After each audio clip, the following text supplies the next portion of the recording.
When Jesus chose his apostles, जब यीशु मसीह ने प्रेरितों को चुना, he did not choose any woman. उसने किसी स्त्री को नहीं चुना, But he cared for women. लेकिन उसने स्त्रियों की चिंता की, Because in Jewish society, women were not given any place. क्योंकि यहूदी समाज के अंदर स्त्रियों को कोई स्थान नहीं दिया जाता था। They were considered inferior. उनको नीचे ऐसे देखा जाता था, So Jesus lifted them up. और यीशु मसीह ने उनको ऊपर उठाया। You know, like he had many people who he went and encouraged, like Mary and Martha. और बहुत सारी ऐसी स्त्रियां हैं जिनके पास यीशु, जैसे मरियम और मार्था, जिनको उसने प्रोत्साहित किया। He allowed a woman, Mary Magdalene, to be the first person to see him after his resurrection. और ये उसने अनुमति दी कि मरियम मगदलीनी उसके पुनरुत्थान के द्वारा कि उसको पहला वो देख सके। A woman who came and touched his robe was healed of her disease. और जो स्त्री जो उसके वस्त्र को कोर को छुआ, उसकी बीमारी से वो चंगी हो गई। A poor widow whose son had died, he stopped the funeral procession and raised the child from the dead. और जो विधवा जो स्त्री थी जिसका बेटा मर चुका था, उसको उसने फिर से जीवित किया। So he did a great deal for women who were suppressed by the Jews. और यहूदी को द्वारा जिन स्त्रियों को नीचा किया जाता था, उनके लिए उसने बहुत कुछ किया। But he never made any of them an apostle. लेकिन यीशु ने कभी भी उन स्त्रियों को प्रेरित नहीं बनाया। He made them equal in acceptance before God. और उसने एक सही बराबरी का परमेश्वर के सामने ग्रहण योग्य उनको बनाया। But he said God has appointed the man to be the leader. लेकिन परमेश्वर ने पुरुषों को एक अगुवा होने के लिए नियुक्त किया है। Like in a home, ऐसे घर में husband and wife are equal. पति और पत्नी एक है, But still the man is the head of the wife. लेकिन फिर भी पति जो है पत्नी का सिर है, The Bible says that. जिसे बाइबल बताता है। But what sort of head? और किस प्रकार का सिर वो है? See, it says in Ephesians 5. इफिसी 5 अध्याय। Sometimes husbands read only the first few verses. कई बार जो पति जो है वो कुछ पहले के ही भाग को, वचन के भाग को पढ़ते हैं। So tell me if I am reading this correctly or not. और मुझे बताना कि मैं सही रीति से इसको पढ़ रहा हूं या नहीं। Husbands, be subject to your wives. पति अपनी पत्नियों के अधीन रहो। Husbands, पति be subject to your wives. अपने पत्नियों के अधीन रहो। Right or wrong? क्या मैं सही पढ़ रहा हूं, सही या गलत? How many people say right? और कितने लोग कहते ये सही है? Wrong. और गलत कितने कहते हैं? How is it right? और ये कैसे सही है? Husbands, be subject to your wife. पति अपने पत्नियों के अधीन रहो। Where is it? कहाँ लिखा है ये? Ephesians 5 verse 21. इफिसियों 5:21। Tell me, right or wrong? अभी बताना ये सही है गलत? गलत है? बिल्कुल सही है। Verse 21 is wives be subject to your husbands, husbands be subject to your wives. Verse 21. 22 वचन में लिखा है पत्नी अपने पति के ऐसे अधीन रहो। That is verse 21. और ये 21 वचन है मसीह के भय से एक दूसरे के अधीन Then रहो। only it goes to verse 22 where it says wives be subject to your husband. और उसके बाद ही 22 वचन में जाते कि हे पत्नियों अपने पति के ऐसी अधीन रहो। Because the husband is the head क्योंकि पति जो है वो सिर है and the wife is like the body. और पत्नी जो एक देह के समान Verse है। 28, the husband must love his wife like his body. और जैसे पति को पत्नी को अपने देह के समान प्रेम करना है। So how is the head connected with the body? और ये सिर जो शरीर के साथ किस प्रकार जुड़ा हुआ है? See, if a mosquito bites your hand, आप सोच के देखिए, अगर आपके हाथ में कोई मच्छर अगर काटता है, okay, forget mosquito. Mosquito can bring sickness. और मच्छर शायद बीमारी ला सकता है, उसको भूल जाए। Let's call it an ant. एक चींटी अगर काटती है, It's not going to bring any sickness, उससे कोई बीमारी नहीं आएगी, but it's irritating. लेकिन आपको वहाँ पे थोड़ी जलन सी हो Or रही you है get a little cut in your hand. और कुछ वहाँ पे थोड़ा सा कट गया हाथ में, Immediately the head knows it. और तुरंत ही सिर को पता चलता है। Have you noticed? और क्या आपने ध्यान दिया है? Even if an ant bites you somewhere, immediately the head knows it. और जैसे ही चींटी आपको काटती है शरीर में कहीं पे भी तुरंत सिर को पता चल जाता है। What a love the head has for the body. और कितना अधिक ये सिर अपने देह से प्रेम करता है। And immediately the head tells the other hand, go and strike that off. और तुरंत ये सर दूसरे हाथ को वहां पे आज्ञा देता है और वो उसको निकाल दे वहां से। Have you found a husband who loves his wife like this so much और क्या आपने ऐसे पति को देखा है जो अपनी पत्नी से इतना प्यार करे that as soon as something happens to her, immediately he's doing something to solve the problem? और कुछ भी अगर उसकी पत्नी से कुछ हो जाता है तो तुरंत उस समस्या का समाधान करने के लिए तुरंत वहां हो जाता है।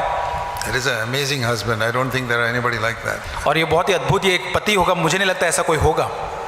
Jesus is like that. यीशु मसीह ऐसा जरूर है। And it says we must love our wife like Christ loved the church. और जैसे यीशु ने अपनी कलीसिया से प्रेम किया वैसा पति को अपनी पत्नी से करना है। See, when it says head, it's not head of department, it is head of the body. ये सिर जो लिखा है वो ये कोई डिपार्टमेंट का हेड नहीं, लेकिन शरीर का जो सिर है उसके बारे में But कहता some है। husbands act like head of the department. और कुछ पति जो होते हैं वो कोई डिपार्टमेंट के हेड के जैसे बात करते हैं। Wife is working under me, I am the head of the department. और जो पत्नी जो मेरे हाथ के नीचे काम करती है और मैं उसका सिर हूँ। Head of the body. लेकिन वो एक शरीर का सिर है। That is how the head is subject to the body. और इसी प्रकार जो है जो शरीर है जो देह के अधीन है। That is how the husband is subject to the wife. और इस प्रकार पति जो है पत्नी के अधीनता That में means है। if the wife is hurt, immediately the husband comes to do something about it. इसके पत्नी को चोट लगती है तुरंत पति वहां पर आता है उसके लिए कुछ करता है। But still, लेकिन फिर भी the husband is the leader. पति जो है एक अगुवा है। She must not allow the wife to lead his home in some other direction. और उसे अनुमति नहीं देनी चाहिए कि पत्नी उसके घर की अगुवाई किसी और दिशा के अंदर करे। So that's why there's a balance in the word of God. और परमेश्वर के वचन में एक संतुलन हम देखते हैं। Before he says in verse 23, husband is the head of the wife. और वहां पे जैसे कहता है 22 वचन के अंदर की जो पत्नियां अपने पति के अधीन में He रहना says in है। verse 21, the husband must be subject to the wife. लेकिन 21 वचन में वो पति को कहता है कि तुम्हें अपनी पत्नियों के अधीनता में रहना है। So that is the balance. और ये एक संतुलन है। But very often we don't understand that balance. और अक्सर हम इस संतुलन को नहीं समझ पाते We हैं। take one verse, I am the head of the home and I got to just tell everybody what to do. और हम एक ही वचन को लेते हैं कि मैं एक सिर हूं और मुझे जो करना है वो करवाना है। And that is the reason there's so much of difficulty in husband-wife relationship. और इसी कारण के पति और पत्नी के संबंध में बहुत कठिनाइयां हैं। If you are a husband, think of yourself how the head cares for the body, we must care for the body. और अगर आप एक पति है कैसे एक सिर अपने शरीर के देह की चिंता करता है वैसे आपको अपनी पत्नी की चिंता करना है। That is the meaning here. और यही अर्थ यहाँ पर है। And it also says in the church, और कलीसिया के बारे में कहा है in 1 Timothy chapter 2 पहला तीमुथियुस 2 अध्याय and verse 12, I don't allow a woman to teach or have authority over a man. और मैं कहता हूँ कि स्त्री Verse 12. 12 वचन, मैं कहता हूँ कि स्त्री न उपदेश करे न पुरुष पर आज्ञा चलाए। So why has God made man to be the leader in a church? और क्यों परमेश्वर ने कलीसिया में मनुष्य को पुरुष को एक अगुवा होने बनाया है? Two reasons given here. और यहाँ पे 2 कारण लिखे हुए हैं। One, God made Adam first and Eve to be a helper. और पहले परमेश्वर ने आदम को बनाया और हवा को उसके एक मददगार बनाया। Verse 13. 13 वचन में He did not make Eve first and Adam to be a helper. और पहले हवा बनाया उसके बाद आदम को उसकी मदद करने के लिए नहीं बनाया। Whom did God make first? किसको परमेश्वर ने पहले बनाया? In creation. उसकी सृष्टि में। Therefore, God did not make a mistake. Adam is to be the head. और इसलिए परमेश्वर ने कोई गलती नहीं की, लेकिन जो आदम है उसको सिर होना है। The second reason दूसरा कारण is that it was not Adam, verse 14, who was deceived, but the woman was deceived. लेकिन 14 वचन में लिखा है आदम में पाप में बहकाया नहीं गया, लेकिन स्त्री बहका के आकर So पाप there किया। are two reasons why the man should be the leader in a church. और 2 कारण है जिसके वजह से एक पुरुष को कलीसिया में अगुवा होना चाहिए। That doesn't mean he despises the woman. इसका मतलब ये नहीं कि वो स्त्रियों को तुच्छ जानता है। We know that 50% of India's population is women.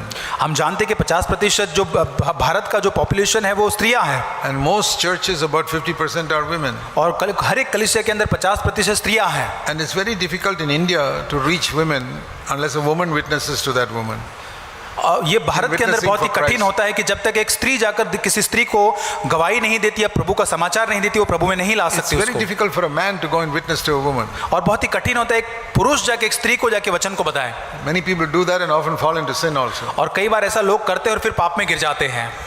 So we need women who are who can preach the gospel to so many women in India. और हमारे देश में ऐसी स्त्रियों की जरूरत है जो और स्त्रियों को प्रभु का सुसमाचार प्रचार कर सके। But in the church, the leadership must be with the man. लेकिन कलीसिया के अंदर जो अगुवापन जो है वो पुरुषों के पास होना चाहिए। So whether you're married or not married, आप विवाहित है या अविवाहित हो, God has called you, being a man, to be the leader in the church. और एक पुरुष होने के नाते कलीसिया में परमेश्वर ने आपको एक अगुवा होने के लिए बुलाया है। Even if you're not an elder in your church, अगर आप आपकी कलीसिया में प्राचीन नहीं है, you must recognize that God wants you to be a leader by example. लेकिन आप इसको जाने कि परमेश्वर आपके अनुसरण के द्वारा, आपके उदाहरण के द्वारा आपको एक अगुवा होने के लिए Even if बुलाता you है। don't have the title of elder or shepherd.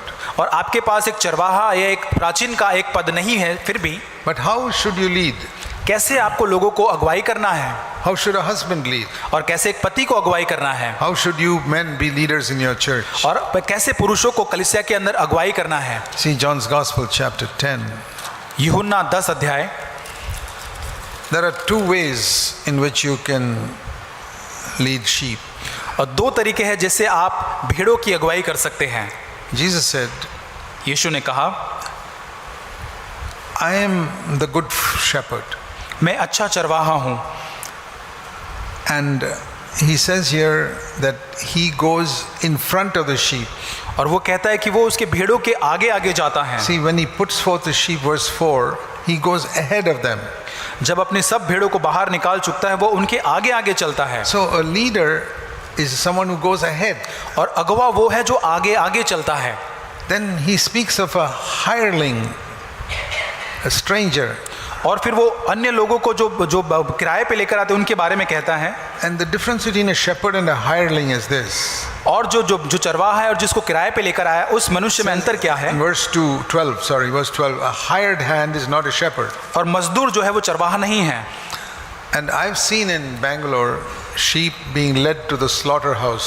और मैंने बैंगलोर के अंदर देखा है कि एक जो कत्ल खाना होता है उसमें जो भेड़ को लेकर जाते हुए, And the hired hand is behind them, whipping them, go. और मजदूर जो होता है उसके पीछे वो उसके मारते हुए उनको The लेकर जाता shepherd है। goes in front. चरवाहा आगे चलता है, The hired hand takes a whip and whips the sheep from the back. लेकिन मजदूर जो होता है पीछे से चाबुक लेकर उनको आगे भगाता है। He's only interested in make sure that all the sheep go to the slaughterhouse to be killed. और उसकी रुचि यही है कि सारे भेड़ उस कत्ल खाने में जाए और उसको कुछ पैसा मिले, Because he's going to make money out of that. क्योंकि उससे उसको पैसा मिलने वाला But है। the shepherd लेकिन चरवाहा goes in front of the sheep. He's not making money out of the sheep. He's trying to find a place where the sheep can eat some और वो pasture. भेड़ों के आगे आगे चलता है उनको चरवाही देने के लिए, वो उनसे वो पैसे कमाने के लिए नहीं। So a good leader एक अच्छा अगुवा must go in front of his sheep. वो अपने भेड़ों के आगे आगे चलता है। So if you find your wife gets angry very quickly, और यदि आपको ऐसा लगता है कि आपकी पत्नी बहुत ही जल्दी गुस्सा हो जाती है, how can you help her to get over it? तो आप उसकी कैसे मदद कर सकते हैं उसके ऊपर विजय पाने के लिए? Either like a shepherd or like a hired worker. एक मजदूर आप बन सकते हैं या एक चरवाहे की तरह से हो सकता है। Shepherd will go in front जो चरवाहा है वो आगे आगे जाएगा and say by your life, follow me. और अपने जीवन से कहेगा कि मेरा अनुसरण करो। By your example of not getting angry yourself, you are telling your wife, don't get angry. और अपने उदाहरण के द्वारा कि जो आप गुस्सा नहीं होते, आपके वो उदाहरण के द्वारा अपनी पत्नी को कहते हैं कि तू भी ऐसा कर, मेरा अनुसरण If you're कर। not a shepherd, यदि आप चरवाहा नहीं then you हैं, go behind and tell your wife, why are you getting angry? You should get over it. तो अगर आप चरवाहे नहीं तो उसके पीछे चलेंगे और फिर कहेंगे क्यों तू गुस्सा होती है। It's very easy to tell your wife, don't do this and don't do that. ये बहुत आसान है अपनी पत्नी से कहना कि ये मत करो वो मत करो, Why so much salt in the food? और क्यों इतना नमक है खाने के अंदर, Why can't you cook like that person's wife? और उस जो भलाने जो व्यक्ति की स्त्री के समान तुम खाना क्यों नहीं बना सकती।